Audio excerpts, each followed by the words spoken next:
মুহূৰ্তত চৰকাৰী চাকৰি কৰিব পৰা সকলৰ বাবে জৰুৰী খবৰ আহিছে।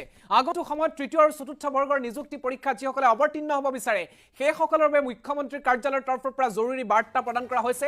15 আগষ্টৰ ভিতৰত এই কাম সমাপন কৰক, নহলে আপুনি বিপদত পৰিব পাৰে।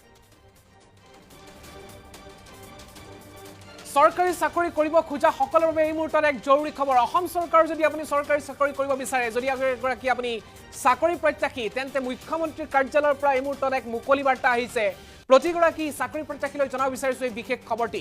সকলোকে 15 আগষ্টৰ ভিতৰত এই কাম কৰাৰ নিৰ্দেশ দিছে মুখ্যমন্ত্ৰীৰ কাৰ্যালয়ৰ তৰফৰ পৰা। কৰিব লাগিব এমপ্লয়মেণ্ট এক্সচেঞ্জত পুনৰ পঞ্জীয়ন। যিসকলে এমপ্লয়মেণ্ট এক্সচেঞ্জত পঞ্জীয়ন কৰিছিল তেওঁলোকে পুনৰ পঞ্জীয়ন কৰিব লাগিব, নহলে এমপ্লয়মেণ্ট এক্সচেঞ্জ বাতিল কৰা হ'ব। 2 জানুৱাৰী 2024 পূৰ্বে পঞ্জীয়ন কৰা সকলৰ বাবে পুনৰ পঞ্জীয়ন বাধ্যতামূলক কৰিছে অসম চৰকাৰে। অন্যথা বাতিল হ'ব নিয়োগ বিনিময়ৰ যি পঞ্জীয়ন, সেয়া বাতিল হ'ব বুলি ইতিমধ্যে উল্লেখ কৰা হৈছে। সেৱা সেতু, অসম চৰকাৰৰ সেৱা সেতু পৰ্টেলৰ জৰিয়তে আপুনি কৰিব পাৰিব পুনৰ পঞ্জীয়ন। কেনেদৰে পুনৰ পঞ্জীয়ন কৰিব সেই তথ্য আমি এই মুহূৰ্তত স্ক্ৰীনত লগ ইন কৰক sewasetu.assam.gov.in। এই মুহূৰ্তৰ এক জৰুৰী খবৰ প্ৰতিগৰাকী চাকৰি প্ৰত্যাশীলৈ। তৃতীয় চতুৰ্থ বৰ্গৰ যিসকলে এপ্লাই কৰিছে সেইসকলৰ বাবে জৰুৰী খবৰ।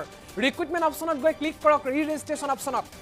আধাৰ কাৰ্ড থকা নথকা সকলোৱে আবেদন কৰিব পাৰিব। কেনেদৰে আবেদন কৰিব, পুনৰ পঞ্জীয়ন কেনেদৰে কৰিব, পঞ্জীয়ন কৰা সকলে পুনৰ পঞ্জীয়ন কৰিব লাগিব, সন্নিবিষ্ট কৰিব লাগিব শেহতীয়া আপোনাৰ প্ৰতিটো তথ্য। শেহতীয়া যদি আপোনাৰ কিবা শৈক্ষিক অৰ্হতা হৈছে সেয়া আপোনালোকে সন্নিবিষ্ট কৰিব লাগিব। শেহতীয়া প্ৰতিটো নথি পত্ৰ আপলোড কৰিব লাগিব ৱেবছাইটত সেই কথা আপুনি আপলোড কৰিব লাগিব। আপোনাৰ যিসমূহ ডকুমেণ্ট, এডুকেশ্যনেল যিবিলাক ডকুমেণ্ট আছে সেইখিনি আপোনালোকে তাত সন্নিবিষ্ট কৰিব লাগিব। আমি এই মুহূৰ্তত সম্ভৱ হ'লে আহিবলৈ যত্ন কৰিম।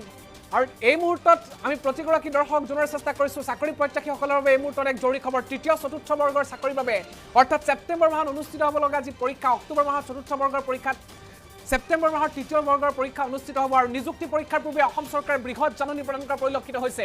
যদিহে আপুনি এই মুহূৰ্তত এই প্ৰদান কৰা বিশেষ জাননীখন যদি মানি নচলে, তেন্তে কিন্তু তৃতীয় চতুৰ্থ বৰ্গৰ চাকৰি লাভ কৰিও আপুনি হেৰুৱাব লগা হ'ব পাৰে।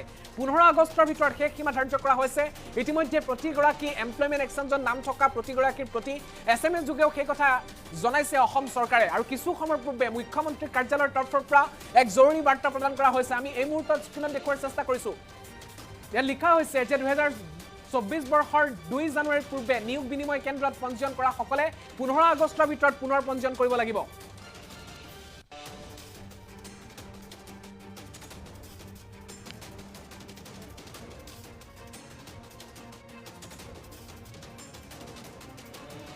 মুখ্যমন্ত্ৰীৰ কাৰ্যালয়ৰ তৰফৰ পৰা সেই বিশেষ জাননীখন প্ৰদান কৰা হৈছে। সেই বিশেষ জাননীখন আমি স্ক্ৰীনত আপোনালোকক দেখুওৱাৰ চেষ্টা কৰিম। আমি কেমেৰা পাৰ্চনক অনুৰোধ জনাইছোঁ সেই স্ক্ৰীনত বিশেষ জাননীখন দেখুওৱাৰ কাৰণে সম্ভৱ হ'লে জুম কৰি দেখাব। কেমেৰা পাৰ্চনক অনুৰোধ জনাইছোঁ। ইয়াত উল্লেখ কৰা হৈছে অসম চৰকাৰ নিয়োগ আৰু কাৰিকৰী প্ৰশিক্ষণ সঞ্চালকালয় ৰিহাবাৰী গুৱাহাটী কিছু সময়ৰ পূৰ্বে এই জাননীখন প্ৰদান কৰা হৈছে। ইয়াত লিখা হৈছে যে স্থানীয় প্ৰাৰ্থীৰ অধিক সুযোগৰ বাবে নিয়োগ বিনিময় কেন্দ্ৰৰ পঞ্জীয়নৰ নতুন সংস্কৰণ।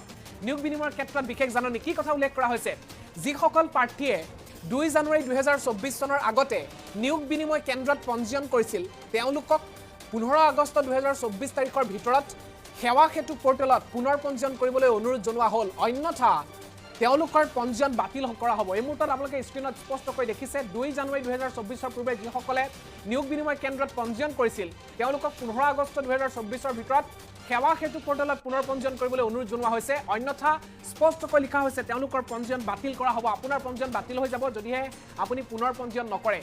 পঞ্জীয়নটো সকলোৱে কৰিছিল, আপুনি মই সকলোৱে কৰিছিলোঁ পঞ্জীয়ন, কিন্তু পুনৰ পঞ্জীয়ন বাধ্যতামূলক। বৰ্তমান সময়লৈকে যদি পুনৰ পঞ্জীয়ন আপুনি কৰা নাই আপুনি কৰিবই লাগিব।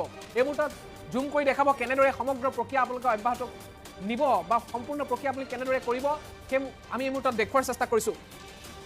নিয়োগ বিনিময় পঞ্জীয়নৰ তথ্যসমূহ তলত দিয়া পদ্ধতিৰে উন্নীত কৰক। সেৱা সেতু অৰ্থাৎ sewasetu.assam.gov.in পৰ্টেলৰ নাগৰিক সেৱাসমূহ এনেকৈ নিৰ্বাচিত কৰক। কেনেদৰে আপোনালোকে প্ৰক্ৰিয়াটো সম্পন্ন কৰিব সেই তথ্য এই মুহূৰ্তত আপোনালোকক স্ক্ৰীনত দেখুওৱাৰ চেষ্টা কৰিছোঁ। প্ৰথমে আপোনালোকে সেৱা সেতু পৰ্টেলত যাব লাগিব। তাত ৰিক্ৰুটমেণ্ট বুলি এটা অপশ্যন পাব।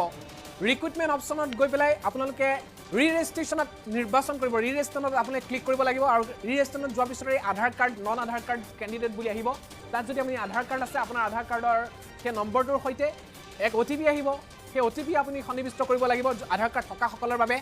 তেনেদৰে আপোনাৰ প্ৰয়োজনীয় তথ্য আপোনাৰ যদি শেহতীয়া কিবা কোৱালিফিকেশ্যন হৈছে বা আপুনি যদি কিবা শৈক্ষিক অৰ্হতা অৰ্জন কৰিছে আপুনি যদি আগৰ কম্পিউটাৰ চাৰ্টিফিকেট নাছিল এতিয়া কম্পিউটাৰ চাৰ্টিফিকেট আপোনাৰ হ'ল আপুনি কোন ছাবজেক্টত বৰ্তমান সময়ত অধ্যয়ন কৰি আছে আপুনি যদি মাষ্টাৰ ডিগ্ৰী কিহত মাষ্টাৰ ডিগ্ৰী আপুনি যদি ডিগ্ৰী কৰি আছে আৰ্ট ছায়েন্স বি এৰ কোনটো ছাবজেক্টত আৰ্ট ছায়েন্স বিকমৰ আপুনি কোনটো ছাবজেক্টত বৰ্তমান অৱস্থাত অনাৰ্ছ হিচাপে লৈছে সকলো তথ্য আপোনাৰ শিক্ষাগত অৰ্হতা কেনেধৰণৰ পুংখানুপুংখ তথ্য তাত দাঙি ধৰিব লাগিব আৰু সেই অনুপাতে অসম চৰকাৰ বা বিভিন্ন ঠাইত যিসমূহ চৰকাৰী চাকৰি বা অন্য চাকৰি মুকলি কৰা হ'ব তাৰ বিশেষ তথ্য আপোনাৰ মোবাইলত প্ৰেৰণ কৰা হ'ব আপোনাৰ যোগ্যতা অনুসৰি এই তথ্য অত্যন্ত গুৰুত্বপূৰ্ণ যদিহে এই কাম নকৰে তৃতীয় চতুৰ্থ বৰ্গত আপোনালোকে যদি নিৰ্বাচিত হয় কিন্তু পৰৱৰ্তী সময়ত আপোনালোকৰ সেই চাকৰি বাতিল হ'ব পাৰে এই মুহূৰ্তত সেই স্ক্ৰীনত দেখুৱাৰ চেষ্টা কৰিছোঁ এনেদৰেই এই বৰ্ষৰ 2 জানুৱাৰীৰ পূৰ্বে নিয়োগ বিনিময় কেন্দ্ৰত যিসকলে পঞ্জীয়ন কৰিছিল তেওঁলোকক অহা 15 আগষ্টৰ ভিতৰত সেৱা সেতু পৰ্টেলত পুনৰ পঞ্জীয়নৰ বাবে আবেদন কৰা হৈছে এই মুহূৰ্তত স্ক্ৰীনত প্ৰতিগৰাকী দৰ্শকৰ প্ৰতি জনোৱাৰ চেষ্টা কৰিছোঁ পুনৰ পঞ্জীয়ন বাধ্যতামূলক তৃতীয় চতুৰ্থ বৰ্গৰ চাকৰিৰ বাবে আবেদন কৰা সকলৰ বাবে এই মুহূৰ্তত জৰুৰী খবৰ যদিহে